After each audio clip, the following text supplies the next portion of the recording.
Hello, this is Chris from Deus Ex Machina, and I am not with my wife. I am with... Dave from Rampant Wolf Games. And we are back to do another review. This time we are talking about Master of the Galaxy Yes. by Ares. Let's see. Anyway, let's talk about... Let's kick it over to me in the past, because I've already done a walkthrough, and we'll come back and we will talk about what we think of Master of the Galaxy. This is... Nope. This is... Try again. This is... Close enough. Master of the Galaxy. Masters of the Universe. I said Master of the Galaxy. Inside the box we find a nearly indecipherable manual, these cardboard pieces, which, when assembled, form a surprisingly effective card tray, which I'll take a moment to build. There you go. The board, which I really wished was double-sided. Apparently this is a Kickstarter edition. Cool.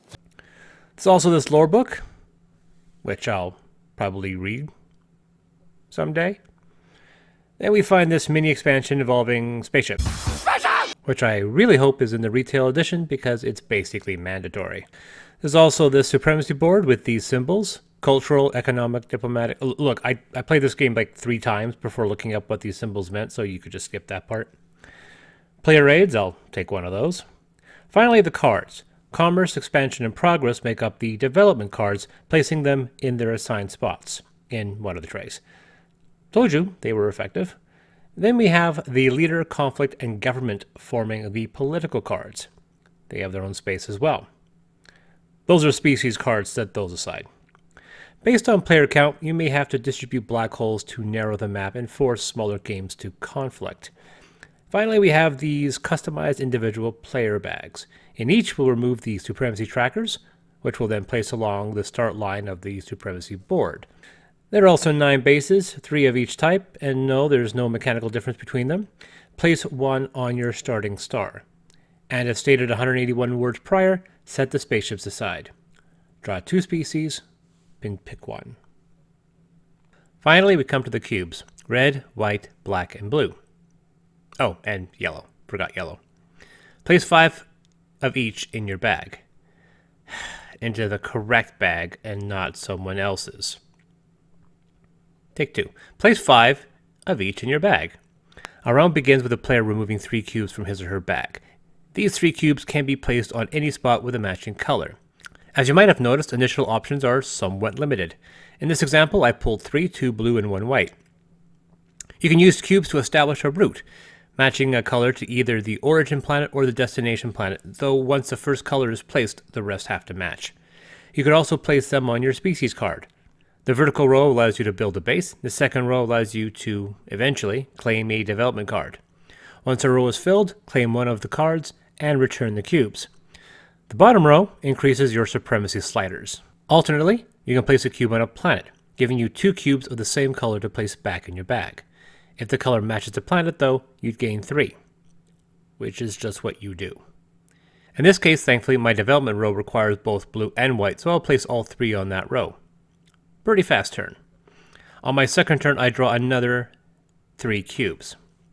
The red, I'm obviously going to place on a planet to gain 3. The white will go on the development row. And the black? Well, you'll notice there's no place to set black at the moment. You could use it to cancel a journey or a project, but why would you do that? Nope, most of the time a drawn black cube basically screws you, decreasing the number of actions you can take that turn. My turn ends as I add the 3 red cubes back in the bag. Another turn, 2 blue and 1 black. Noticing a pattern here. Once again, the black is useless, and the blues, well, this time we'll place them along this path to this system. With 2 down, I can add the starship, which acts as the universal cube when establishing routes, to a maximum of 1 ship per route. Let's say on a later turn I gain 3 yellow cubes, which I place here. I immediately gain a base, which I can then place to a maximum number of bases on a system equal to the planets orbiting it. You can add it to any system you control or have a route to. When you first build a base, you also gain a leadership card, which is when I remember the top cards of these decks are supposed to be face up. Always select 2 and pick 1, or draw the 3rd blindly. And as you probably noticed, I can finally place those useless black cubes. Place enough and I'll be able to steal cubes from other players. Once that row is filled, that action is carried out and the cubes are returned to the bag. There is also a special ability depending on if you have ranks in that supremacy. Oh, and then I return the 3 yellow cubes.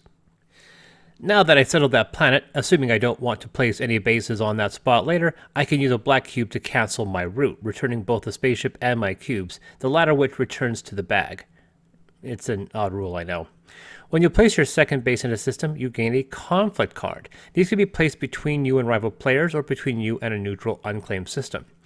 Against another player, the attacker sets the orientation and both sides battle for who completes their row first. Against a neutral planet, you only need to fill out one as an alternate way to establishing a route.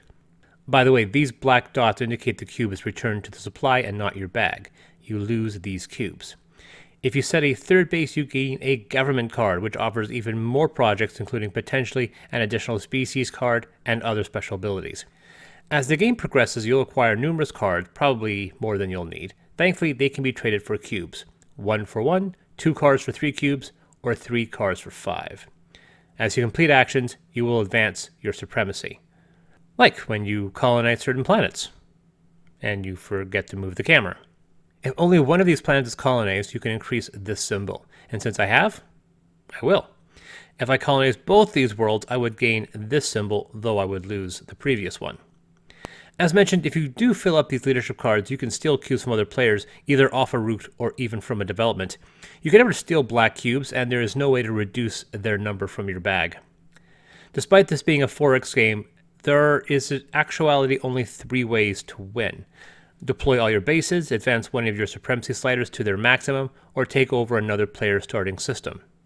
That's it. No points. First one to do that wins. No, really, that's it. Master of the Galaxy. Wow, it worked. Okay, so we're back talking about Master of the Galaxy. Usually I would just kind of would rock, paper, scissors who go first, but trust me, I am going to sit back and listen. So, calling this game a game is a stretch. You said the exact same thing with Titan Dice. I know, but there's justification for this one. I wasn't justified with the last one. No, there was too. First of all, the game looks good, I think. The game looks good. From they've got those cool little custom trays. We can put all the little decks of cards. Yeah, but that's only Kickstarter exclusive. You buy this thing retail, you don't get that. Explain. I have this in the video. I cannot remember. Is the spaceship Kickstarter, or is it part of the game? Spaceship. The spaceship expansion, where you get to put down a spaceship.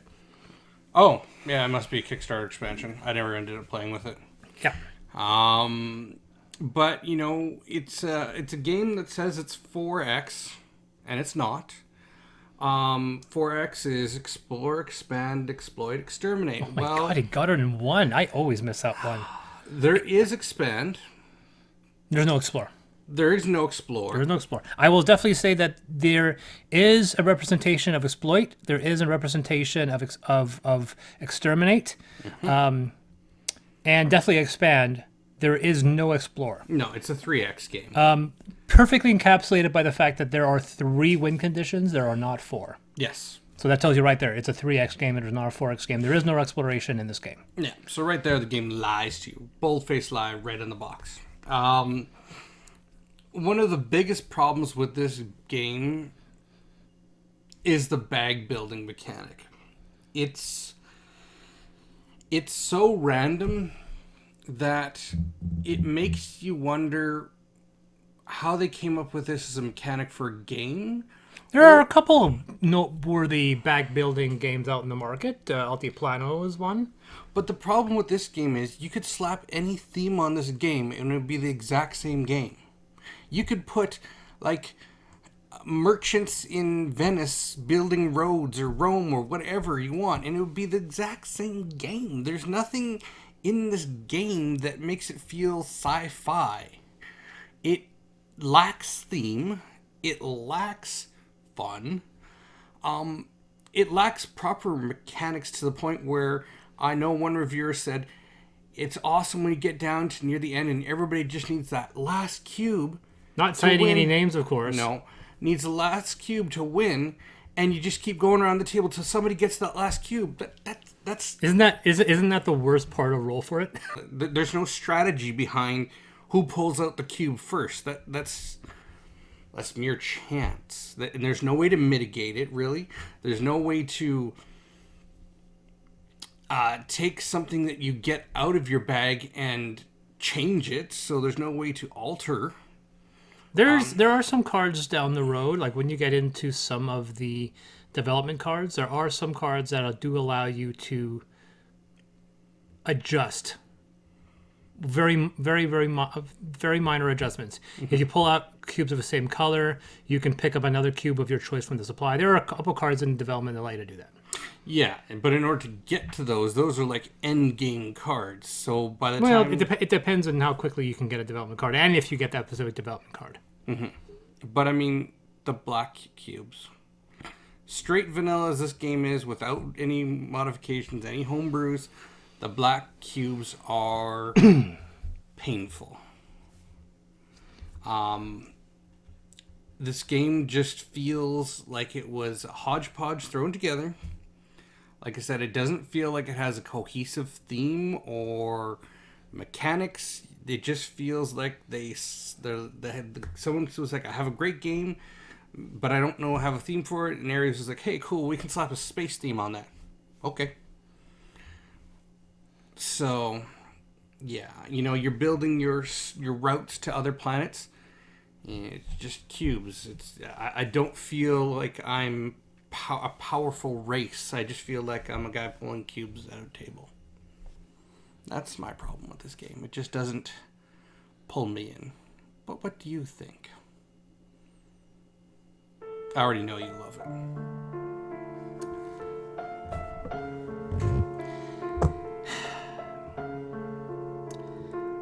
This game sucks.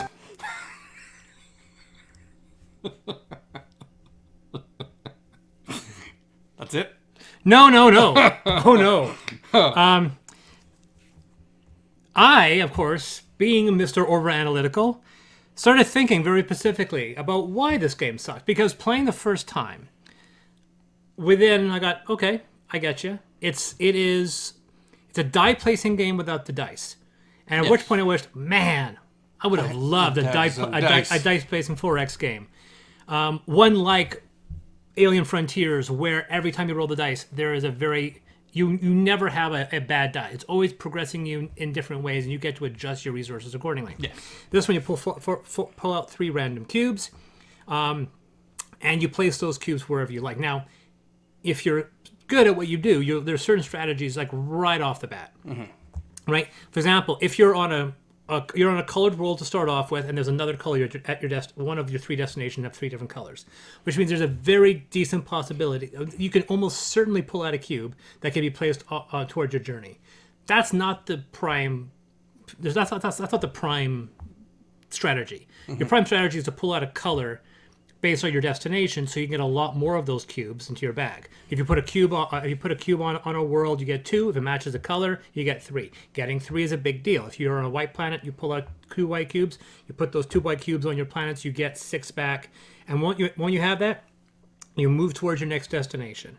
Once you have a colony on that destination, you can pull those cubes back and start working your way to the next destination.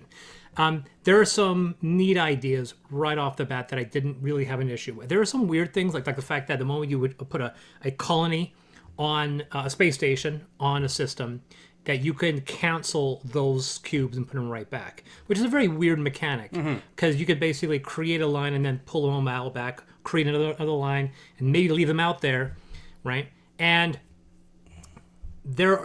so from that get-go, I started to kind of, okay, I see where this is getting at. Mm-hmm.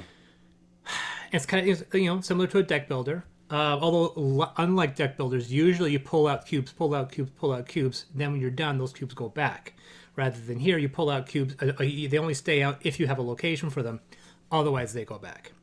So, okay, so you have that mechanic. I'm willing to get there. But then you pull out the black cube, 2 black cubes, 3 black cubes, 1 black cube, and your turn, through random chance, you've lost a turn. Now, some games, like I said, if you want to lose a turn in Ascension, you have to really, like, the other guy must clobber you late in the game to deny you a turn.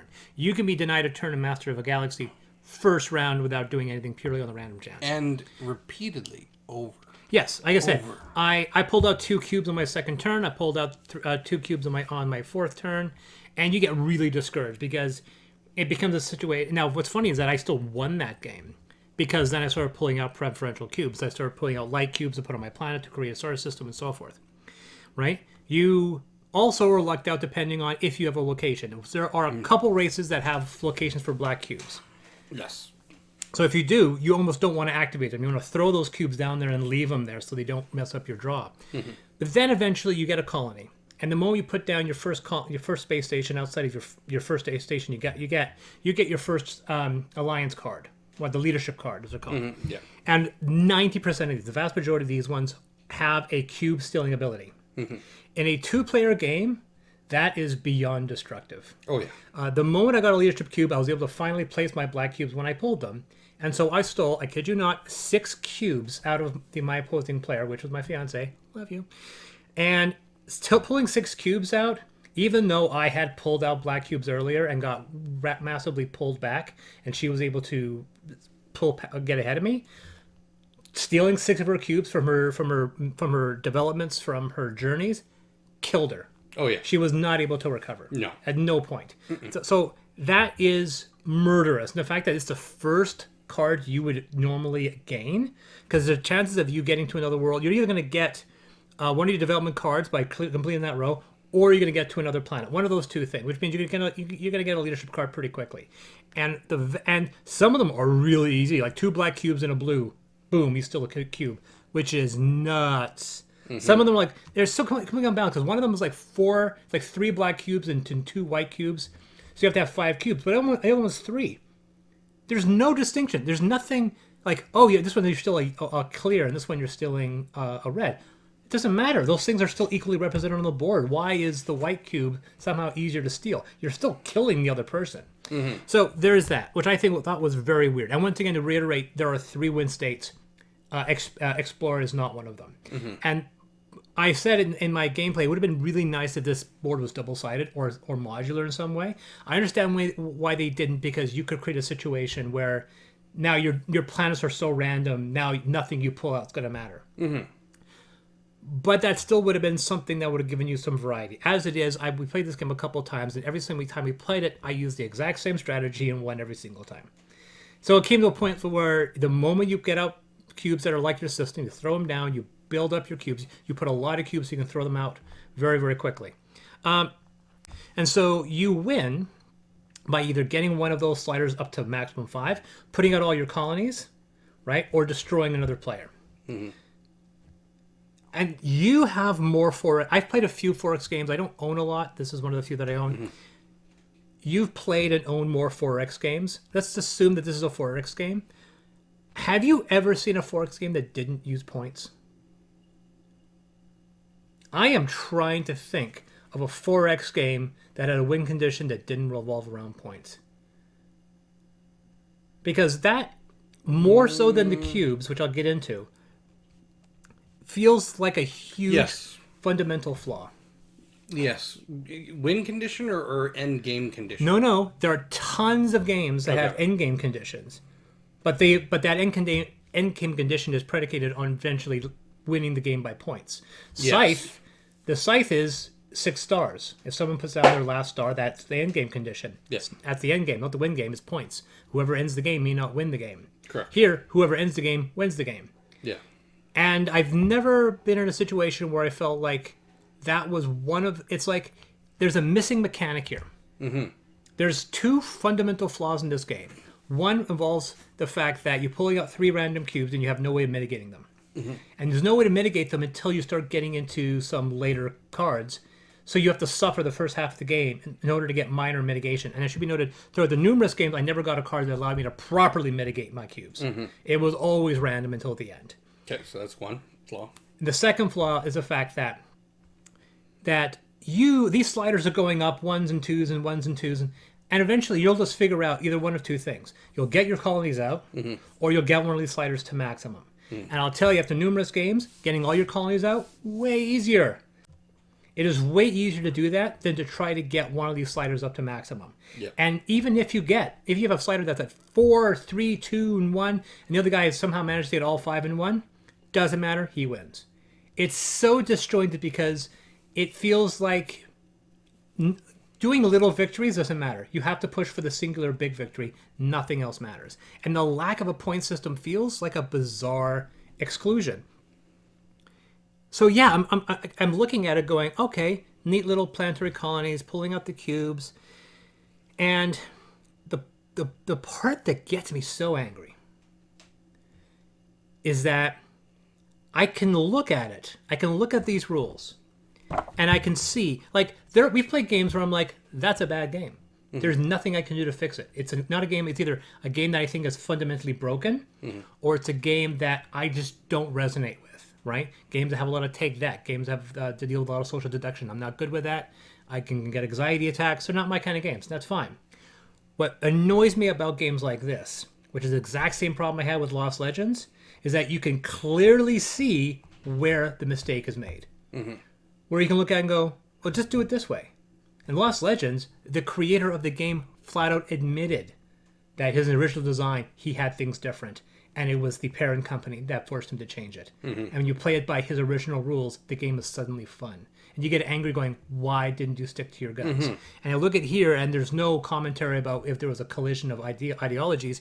But you can tell, and this is two things. A, this game is not balanced for 2 players.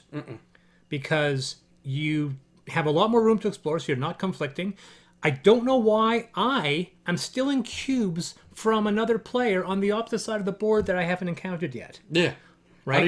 How's your race doing it? How am I stealing cues from another player halfway across? I can see us conflicting. Once we figured out how the conflict cards worked, I thought that was a good idea. Because that's a creative situation. You're attacking a neutral colony as an alternate way of getting to a destination. Smart move. You're putting it between you and somebody else because you want to take over their colony. How am I stealing cubes from another player halfway across the board? And we are on opposite sides and we haven't expanded. But you can do it habitually multiple turns, even though you're not directly. But I'm just stealing cubes from somebody. Yeah. I don't get that, and I don't understand. And if you take cubes in a 4-player game, I can take a little bit of you, a little bit of her, a little bit of him. But as 2 players, you're stealing cubes. Whoever gets the leadership card first and starts utilizing it can permanently cripple the other player. Oh, yeah. And there is no way. There's no catch-up mechanism, nothing like that. If you go online, Yes. there are a few rules. And I'm going to cut over to show my 2 favorite rules here. It's really simple. Draw 5 cubes instead of 3. Pick 3 of the 5 cubes as your actions that turn. This offers actual player choice and allows strategy. There are cards that allow you to draw additional cubes or give you benefits if you draw cubes of the same color. For the former, draw 7 cubes to pick 5. For the latter, that ability activates when you select the 3 cubes to use that round. Simple. Next up, a mandatory rule in 2-player games and likely in all games I'll play. A stolen cube in actuality returns said cube to that player's bag. It is not stolen, and the activator gains a matching cube from the supply. You're not actually decreasing the target's player supply. Trust me, some cards are exceptionally mean when it comes to how easy it is to steal cubes. And finally, I would implement a point system. Each player gains an equal number of turns. The win condition is now only the end game trigger. Once triggered, end that round for all players, then add up your points. 1 point for each deployed base, 1 point for each star system you've taken over, and finally, points based on where each of these supremacy sliders are located. And it's that easy. There are lots of ones. 1, the black cubes cancel your draw, you draw up more cubes, and I'm like, you know what? No, they're just too complicated. Draw 5 cubes, pick your 3. You get strategy, you get to pick your cubes, and you can mitigate a bad draw. Yep. You do it every single turn. You can choose exactly what you want, and how you want to distribute it. It mitigates to black cubes, gives you choice. You never have a bad pull. Draw 5, pick 3. It's just like die rolling. You roll your dice, you figure, okay, how do I use these to my advantage? Pull out 5 cubes. I got to pick the 3 that work. Oh, damn, I need all 5. Too bad I can't. I got to pick the 3 I want that's going to play with my strategy. And you play with that strategy. Second inclusion, points. And it's such a simple point system. One for each planet you're on. One for each colony you put out. One for each step on the ladders. Done. There's nothing complex that needs to happen. When we tested this system out, after I won the game, my fiance, I still won the game on our first attempt, but quite literally Nicole was 1 point behind me. And if you have a point system, first of all, when somebody just wins the game, everyone's just like, okay, I guess we'll never know who was closer. If you have a point system, you're usually like, wow, you almost had me, 1 point behind.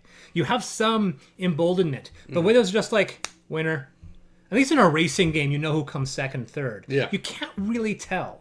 No. You can say, well, I was at 4 on this ladder. Yeah, but I was at 8 colonies here. I go, yeah, but we'll never really know because we don't know. Right? And then not only that, but the alternate sliders that you don't get up there, like the ones that are 2, 3s, and 1s, suddenly they matter. Yes. Because there's so many things where you're raising up a couple. Maybe that one guy who spends and working out those resources. So go, oh, look at that. I won because I had 3s on all these ladders. Suddenly, even though you activated the end game by doing one of those things, I ended up winning because I had a better, more functional empire.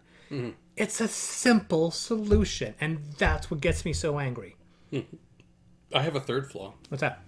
Calling it a 4X game when it's 3X game. Yeah, the only way to do that is to, when you are either exploring or when you're approaching a planet, there's some type of random event, something. Yeah. Right? Or, and this is better still, instead of cubes, instead of just flat cubes of your destination, there are story cubes. Like you put down a cube, there something happens. Right? Something where, and you don't know what's going to happen. It could be, it's like the story cards in Scythe. Something that adds that extra one. Yeah. And you get that token. And if you get a certain number of tokens, end game triggered. Yeah. I would say it was designed by somebody who wanted to make a bag building 4X game. I think someone actually wanted to do it. There was a decision made at some point to, like, it was probably playtested with just 3 or 4 people. And he just made guesses on how to make it a 2-player game. From what my experience is from a lot of Kickstarter games, they are not doing enough playtesting in smaller groups. They are playtesting with large groups, and they're making adjustments to smaller groups. I don't think this game was properly tested for 2 players. I will bet you that somebody had to have mentioned that the randomization of the drawing cubes was a bad idea, that the lack of a point system was kind of odd, and they made the active decision to ignore that advice, because I do not believe that either this game had enough playtesting, or that if they did have enough playtesting, somebody didn't bring up the problem with the cube draw. Right? It is a systematic flaw with a very simple solution. There is the germ of a much better game. I tell you, the way we did our homebrew, easily we'd play this again. We enjoyed playing the game as a homebrew the moment you do the 5 draw pick 3. Suddenly you have choice, you have strategy, the randomization is mitigated, and suddenly the game is about 5 times better. You add points, 10 times better. Yeah. Like I said, I'll tell you right now, my score with this game, I'd give it about a 5. If the rules were as printed as I've seen people suggest and the way I've suggested, 7, maybe even 8. That good. That's how much they dropped the ball. Like, if the retail doesn't have those ships, knock it down another point, because those ships are effectively mandatory. Yeah. Because they're universal cubes, basically, which help you complete a journey. Yeah. And, the trays aren't in there. And honestly, for me, the game comes in at 2.5. 2.5? Yeah. There are so many better actual 4X Euro-style games out there that this just feels... One advantage about these, if you play it the way we suggest, its one advantage is that it is one of the faster 4X games. Like, right up there with Alien Artifacts. When a game you're like, wow, that was it. It's done. 40 minutes, done. Like, this game, if you play it their normal rules, you'll get frustrated because you're pulling cubes, no one's doing anything. Like, you play the game as stated, it's a frustrating 90-minute slog. If you play it with the rule suggestions, smooth 60. Yeah. You're in and out the door really quick, and you're like, wow, that was one of the fastest ones. Like Alien Artifacts. If you know how to play Alien Artifacts, which is a chore in itself, you can play the game in 40 minutes. If you don't know how to play it, you're there for 2 hours because it can be a little muddled. Yeah. Probably on the list of the I wouldn't say it's disappointing. It is the most unfulfilled potential for a game. As somebody, as two of us which are blossoming, burgeoning game designers, we shouldn't be the experts. We shouldn't know better. When somebody has production, they should be better than us. Mm-hmm. I would hope so, because that's the problem. Is that I look at this game and I'm just I see things that they could have changed and things that they could have done better, and then I think to myself, yeah, I'm not like Einstein or something, but how come I can figure this out? And there's like practice designers selling games that don't get it. I don't know what the functional disconnect is. Yep. Maybe there are too many people close to this project. They couldn't see the forest for the trees. And maybe somebody needs to be brought in. Somebody outside that can be... And then you have to be able to take that advice by saying, this is how it is. So that's our review for Master and Commander. Piling on... You need Master of the Galaxy. Damn. I want that game. So that's the review of Master of the Galaxy. I have been Chris. And I have been Dave. And this has been Master of the Galaxy. If you haven't figured it out by now, it's a broken game.